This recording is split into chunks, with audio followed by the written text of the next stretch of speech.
Okay, cool. Second go at this, because the mic didn't work the first time.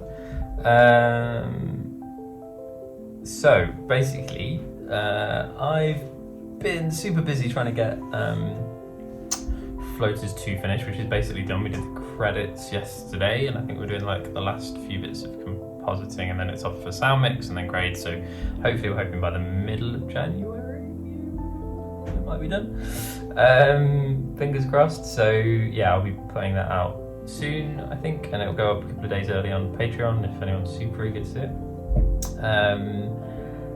Speaking of which, somebody on my Patreon asked about whether it would be possible to post up older Blender projects that I have, I think mostly for kind of lighting reference and stuff, so which is a great idea. I kind of forget that the older stuff that I kind of never really want to go back to might be useful to people, so this is one that kind of sprung to mind basically. I don't know why, just I thought from a lighting point of view it's quite a fun one. I mean, really, really simple as well. So yeah, I thought I'd do like a little breakdown, make a quick breakdown for you guys. And anyone on Patreon, I'll put the blend file up there as well, so you can have a look at it and have a play. So yeah, basically this is a sort of sci-fi gun thing that I was actually commissioned to make for somebody.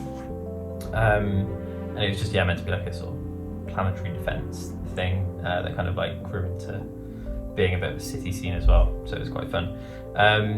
Probably took about 4 hours from kind of like absolutely having no plan going in, so it didn't take too long.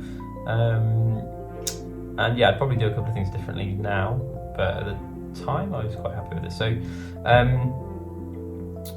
yeah, it's basically, I think it's 3 lights, so nothing overly complicated.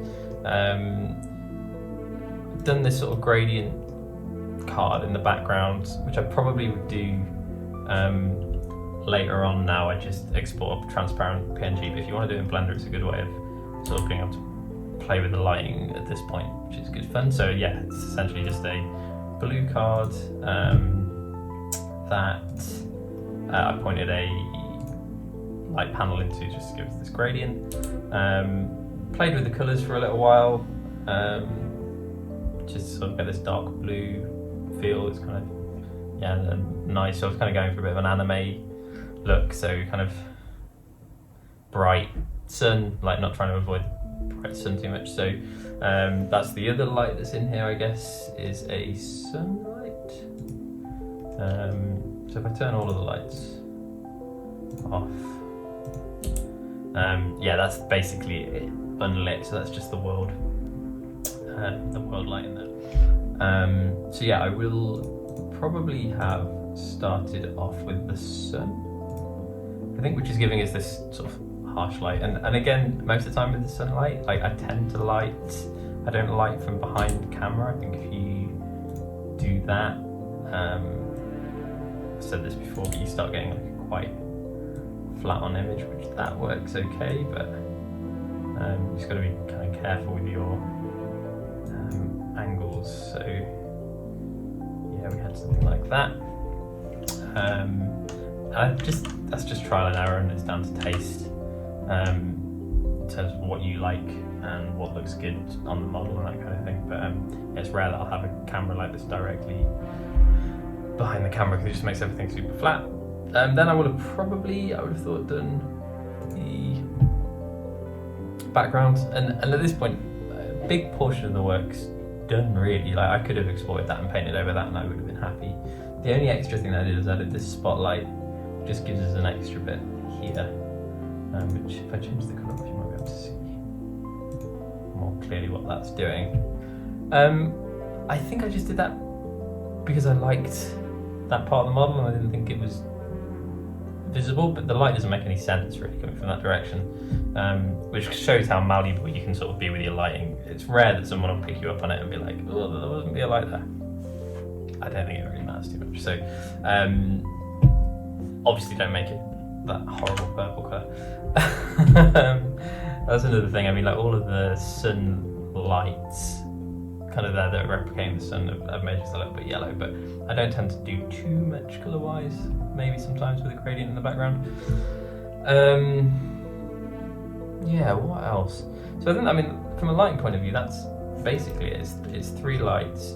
Like I said, this accent light I wouldn't necessarily always do. It's something that we sort of do in film lighting sometimes, where if there's a part of the set that you want to be seen that isn't being seen, like a good trick is to like point a light into a mirror, and you know, use a mirror to bounce light around and that kind of thing. So it makes it feel a little bit more like it's falling on the scene rather than just like being pointed.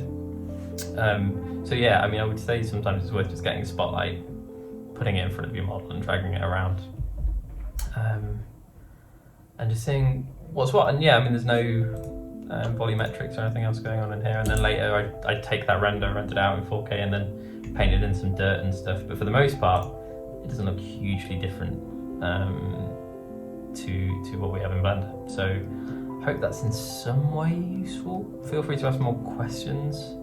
I never know exactly what's useful to people, so feel free to ask. And like I said, the Blender file will be available on my Patreon for anyone who wants to download the file and have a play in Blender and mess around with the lights and move them about and stuff and see what changes.